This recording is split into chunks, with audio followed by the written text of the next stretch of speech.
Welcome back to Las Vegas and the 9th Annual SEMA Battle of the Builders. Right now, our judges are out there somewhere in that sea of steel and chrome, taking a closer look at the finalists. Is this kid close to 29? Because I'm hoping he comes back and enters one of these same trucks in my category. And this is like a crazy color. Now the responsibility moves from our 4 judges into the hands of our 12 builders as they select the 2022 SEMA Battle of the Builders champion. We'll find out who is the overall Battle of the Builders winner when they take to the front of the line for the SEMA cruise.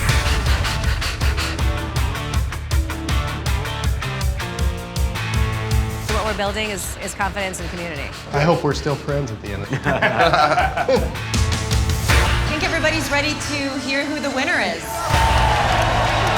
And the winner is